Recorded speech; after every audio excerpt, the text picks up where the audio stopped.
গাজীপুরের টঙ্গী স্টেশন রোডে ৩ ব্যাগ ভর্তি খণ্ডিত মরদেহ উদ্ধার। চান্দনায় সাংবাদিক তুহিন হত্যার ঘটনায় মামলা, জড়িতদের চিহ্নিত করা হয়েছে বলছে পুলিশ। সিলেট, মৌলভীবাজার ও নাটোরে গতরাতে ৩ জনকে কুপিয়ে হত্যা, জিজ্ঞাসাবাদের জন্য ২ জনকে আটক করেছে পুলিশ। ভোলায় একটি প্রাথমিক বিদ্যালয়ে স্থায়ী জলাবদ্ধতা, হাঁটু সমান পানি পথে ঢুকতে হয় ক্লাসে, জ্বর ঠান্ডায় আক্রান্ত হচ্ছে শিক্ষার্থীরা। চারপাশে অনেক পানির ভিতরে আসতে হয়, জামা কাপড় ভিজে যায়, ভিজা জামা কাপড় নিয়ে ক্লাস করতে হয়। মাছ চাষ করা যাবে এরকম পরিস্থিতি হয়, আমাদের বাচ্চারা যে স্কুলে এখানে আসবে আসার কোনো পরিস্থিতি থাকে না।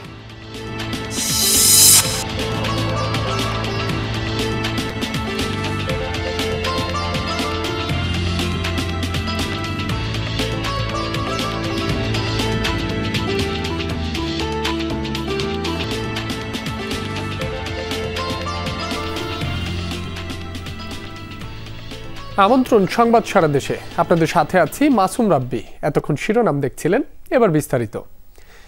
গাজীপুরের টঙ্গী স্টেশন রোড এলাকা থেকে ৩টি ব্যাগ ভর্তি খণ্ডিত মরদেহ উদ্ধার করেছে পুলিশ।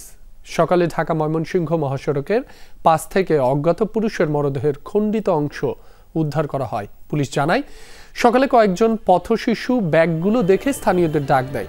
সেগুলো খুলে ভেতরে মরদেহের খণ্ডিত অংশ দেখতে পেয়ে পুলিশকে খবর দেয় এলাকাবাসী। পরে ঘটনাস্থলে গিয়ে 3টি পৃথক ব্যাগে মরদেহের টুকরো উদ্ধার করে মর্গে পাঠায় পুলিশ। প্রাথমিকভাবে পুলিশের ধারণা 2 থেকে 3 দিন আগে হত্যার পর মরদেহটি কয়েক টুকরো করে ফেলে যাওয়া হয়েছে।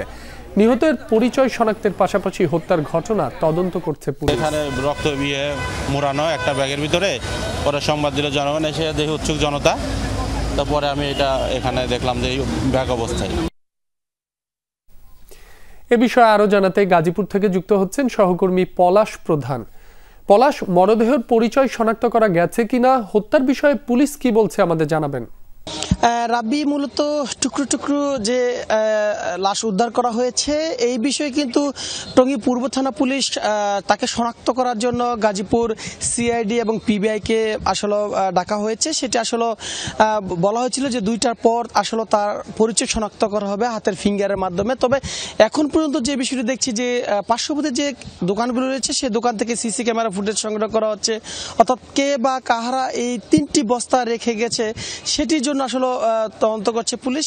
আর পুলিশ যে বিষয়টি বলছে যে হয়তোবা এটি রাত্রিকালীন সময়ে এই রাস্তা দিয়ে কেউ বা কাহারা এখান থেকে যাচ্ছিল, হঠাৎ করে এখানে রেখে গেছে। এরপর থেকে কিন্তু সকাল 6টা থেকে 6:30টার মধ্যে এখানে যারা আসলে পথ শিশু ছিল তারাই প্রথমত এই বস্তাটিতে আসলে প্রাথমিকভাবে খোলা হয়। খোলার পর দেখতে পায় যে একাধিক টুকরো করা একটি লাশ। তারপরে পার্শ্ববর্তী দোকান থেকে ডেকে এবং স্থানীয়দের এসে থানা পুলিশকে খবর দিলে এই লাশটি আসলে উদ্ধার করা হয়। এখন পর্যন্ত পার্শ্ববর্তী যে দোকানগুলি রয়েছে সেখানের ফুটেজ সংগ্রহ করা হচ্ছে। 2টার পর থেকে আসলে তার পরিচয় শনাক্ত পর জানা যাবে আসলে সে কোথাকার ছিল বা কোথাকার এলাকার ঘটনা এই টঙ্গীতে এনে আসলে রাখা হয়েছে। রাব্বি। পলাশ, আপনাকে ধন্যবাদ। গাজীপুরে সাংবাদিক আসাদুজ্জামান তুহিন হত্যার ঘটনায় অজ্ঞাতনামা 20-25 জনের বিরুদ্ধে মামলা করেছেন নিহতের বড় ভাই। সকালে বাসন থানায় এই মামলা হয়। এখনো কাউকে ধরতে পারেনি আইন শৃঙ্খলা বাহিনী। তবে পুলিশ বলছে সিসি ক্যামেরার ফুটেজ দেখে জড়িতদের চিহ্নিত করা হয়েছে। শিগগিরই তাদের আইনের আওতায় আনা হবে। বৃহস্পতিবার রাত 8টার দিকে চান্দনা চৌরাস্তা এলাকায় প্রকাশ্যে কুপিয়ে হত্যা করা হয় দৈনিক প্রতিদিন কাগজের গাজীপুরের সাংবাদিক তুহিনকে। পুলিশ বলছে, প্রাথমিক তদন্তে জানা গেছে শাপলা ম্যানশনের সামনে এক নারীকে মারধর করে বাদশা মিয়া নামের এক ব্যক্তি। এ সময় কয়েকজন ধারালো অস্ত্র দিয়ে বাদশাকে আঘাত করে। এই ঘটনার ভিডিও ধারণ করেন তুহিন। বিষয়টি টের পেয়ে তুহিনকে ভিডিও ডিলিট করতে বলে হামলাকারীরা। এ সময় নিজের পরিচয় দিয়ে ভিডিও ডিলিট করতে অস্বীকৃতি জানান তুহিন। পরে পাশের একটি মার্কেটের সামনে তুহিনকে এলোপাতাড়ি কুপিয়ে হত্যা করে তারা।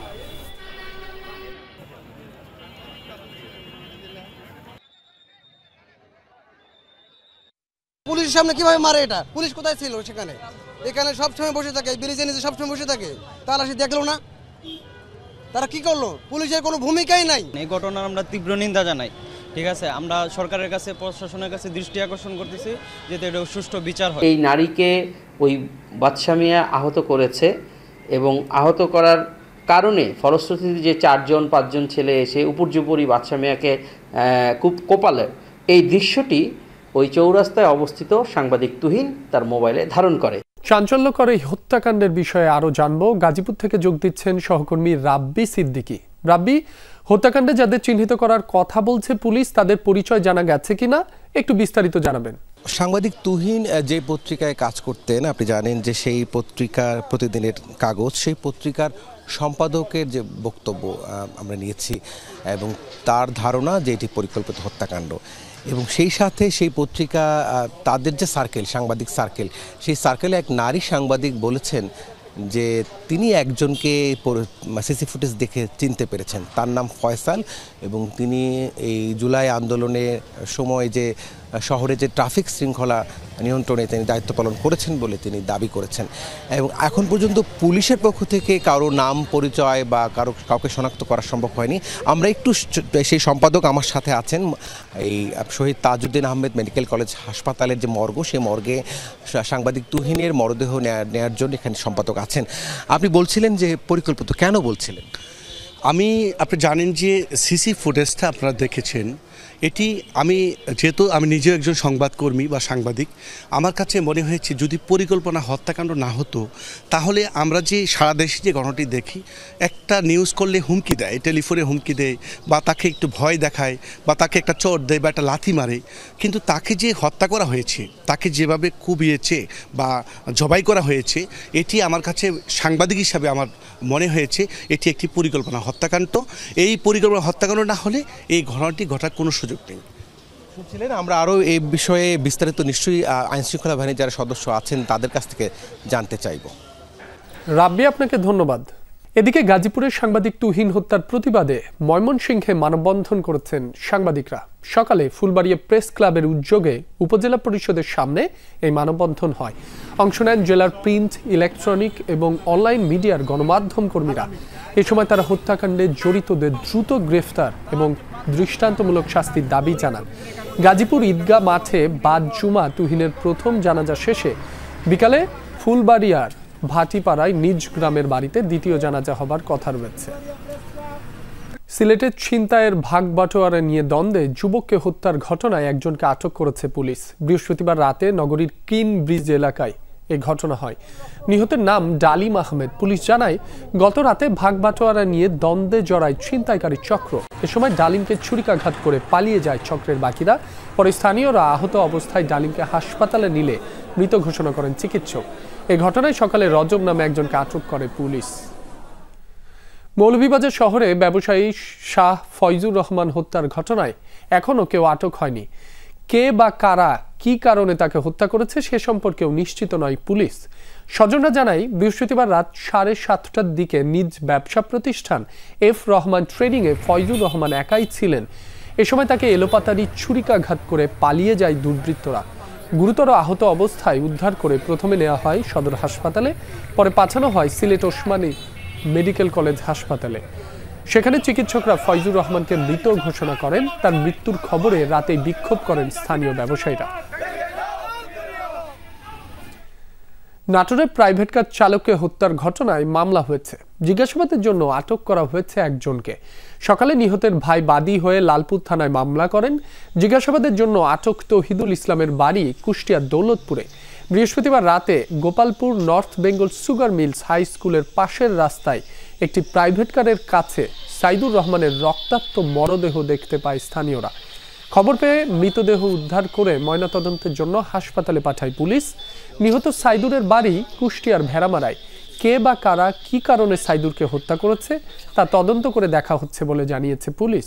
নাটোর সুগার মিলে দুর্ধর্ষ ডাকাতির ঘটনায় 4 দিনেও ধরা পড়েনি সরাসরি জড়িত কেউ। তবে জড়িত সন্দেহে গ্রেফতার মিলের 3 নিরাপত্তা কর্মীকে কারাগারে পাঠানো হয়েছে। আখ চাষিদের দাবি, পরিকল্পিতভাবে মিল ক্ষতিগ্রস্ত করার ষড়যন্ত্র চলছে। এদিকে ডাকাতির ঘটনার আরও কিছু সিসি ক্যামেরার ফুটেজ এসেছে যমুনা টেলিভিশনের হাতে। তাতে দেখা গেছে সেদিনের ভয়াবহ চিত্র। 3 আগস্ট রাত আনুমানিক 3টা 20 থেকে 25 জনের একটি ডাকাত দল হানা দেয় নাটোর সুগার মিলে। টানা 3 ঘন্টা চলে লুটপাট। সিসি ক্যামেরার ফুটেজে দেখা যায় মিলে ঢুকেই নৈশ প্রহরীদের অস্ত্রের মুখে জিম্মি করে ডাকাত দল। একে একে মিল হাউস, বিদ্যুৎ ও প্রকৌশল বিভাগ সহ বিভিন্ন স্থান থেকে মূল্যবান যন্ত্রপাতি লুট করে তারা। মালামাল নেওয়ার জন্য ব্যবহার করা হয় ট্রাকও। 7-8 জন এসে আমাকে আগে মোবাইল নিয়ে নিল, নেওয়ার পরে বলেছে চলেন ভিতরে যাই, আপনার লোকজন ওইখানে আছে, সবাই মিলে কথা হবে। আমি না, আমি যাবো না, আমি মেন গেট ছেড়ে যাবো না। এরপরে হাসিটা বাইর করলো, গলার ভিতরে লেখা দিয়ে রিভলভার বাইর করে দিয়ে আমি বলছি তুমি যদি না যাও তো তোমাকে এখানে ক্ষতি করে দিব আমি। ডাকাতি ঘিরে উঠেছে নানা প্রশ্ন। আখচাষী ও নেতাদের দাবি মিলটিকে ক্ষতিগ্রস্ত করার ষড়যন্ত্র চলছে, তারই অংশ হিসাবে পরিকল্পিতভাবে এই ডাকাতির ঘটনা। ডাকাতি সম্পূর্ণ আমরা মনে করি পরিকল্পিত। একে আমাদের নাটোর সুগার মিলকে ধ্বংস করার পায়তারা চলতেছে। আমরা যাতে সুগার মিল ঠিক সময় মতো চালাতে না পারি, আমরা চাষিরা ক্ষতিগ্রস্ত হই, শ্রমিকরা ক্ষতিগ্রস্ত হই, এই ধরনের একটা কর্মকাণ্ড করেছে। নাটোরে ভারী শিল্প প্রতিষ্ঠান বলতে একটাই, সবকিছু এক প্রকার প্রমাণিত। মিল কর্তৃপক্ষের দাবি প্রায় 90 লাখ টাকার মালামাল লুট করে নিয়ে গেছে ডাকাত দল। অব্যাহতি দেওয়া হয়েছে 2 নিরাপত্তা কর্মীকে। অজ্ঞাতদের আসামি করে হয়েছে মামলাও। পুলিশ প্রশাসন, র্যাব, এনএসআই সকলে কাজ করে যাচ্ছে। আমরা আশাবাদী দ্রুতই ডাকাতদেরকে ধরবে এবং আমাদের হয়ে যাওয়া মালামাল উদ্ধার করে দেবে। ঘটনার সাথে জড়িত সন্দেহে গ্রেপ্তার মিলের 3 নিরাপত্তা কর্মীকে কারাগারে পাঠানো হয়। লুণ্ঠিত মালামাল উদ্ধারের পাশাপাশি জড়িতদের ধরতে কাজ করছে পুলিশ। প্রযুক্তিগত কিছু বিষয় বিবেচনা করতেছি, কিছু ফুটেজ অলরেডি আমাদের হাতে আছে। এটা পারিপার্শ্বিক যে নিরাপত্তা ব্যবস্থা আর তাদের অভ্যন্তরীণ লোকজনের সম্পৃক্ততা উড়িয়ে দেওয়া যায় না। আগামী নভেম্বরে চলতি মৌসুমের আখমারাই কার্যক্রম শুরু হওয়ার কথা রয়েছে। সঠিক সময়ে আখমারাই করতে না পারলে ক্ষতির মুখে পড়বেন চাষিরা। তাই দ্রুত সময়ের মধ্যে ডাকাতি হওয়া মালামাল উদ্ধার সহ ডাকাতদের আইনের আওতায় আনার দাবি জানিয়েছেন সংশ্লিষ্টরা। নাজমুল হাসান, যমুনা নিউজ, নাটোর। অন্তর্বর্তী সরকারের পাশাপাশি আগামী সব সরকারকেই গণঅভ্যুত্থানে শহীদদের কথা মনে রাখতে হবে। তাদের কারণেই দ্বিতীয়বারের মতো স্বাধীন হয়েছে বাংলাদেশ, এমন মন্তব্য করেছেন শিল্প উপদেষ্টা আদিলুর রহমান খান। সকালে চট্টগ্রামের পাঁচলাইশে জুলাই স্মৃতি উদ্যানে স্মৃতিস্তম্ভ নির্মাণ কাজের অগ্রগতি পরিদর্শন করেন শিল্প উপদেষ্টা। তিনি বলেন, সরকারের প্রতিশ্রুতি অনুযায়ী অধিকাংশ শহীদ পরিবার সহায়তা পেয়েছে, পাশাপাশি সরকারি ভাতাও পাচ্ছে। মুক্তিযুদ্ধ ও সংস্কৃতি উপদেষ্টার সাথে সমন্বয় করে দ্রুতই চট্টগ্রামে স্মৃতিস্তম্ভ স্থাপনের কথাও জানান আদিলুর রহমান খান। তাদেরকে সারা জীবন আমাদের মনে রাখতে হবে। তাদের যে অবদান, তাদের এই অবদানের কারণে বাংলাদেশ স্বাধীন হয়েছে দ্বিতীয়বার। তো এইটা নিয়ে কোনো প্রশ্ন নাই এবং এটা আমরা তো বটেই, এরপরে যেই সরকারগুলো আসবে তাদেরও মনে রাখতে হবে। ভোলার চরফ্যাশনে জলাবদ্ধতার কারণে একটি প্রাথমিক বিদ্যালয়ের 3 শতাধিক শিশু শিক্ষার্থী চরম বিপাকে পড়েছে। হাঁটু সমান পানি পাড়ি দিয়ে স্কুলে যাতায়াত করতে হচ্ছে তাদের। ভেজা কাপড়ে ক্লাস করায় জ্বর ঠান্ডায় অসুস্থ হচ্ছে কেউ কেউ। দীর্ঘদিনেও সমস্যার সমাধান না হওয়ায় দিন দিন কমছে শিক্ষার্থীদের উপস্থিতি।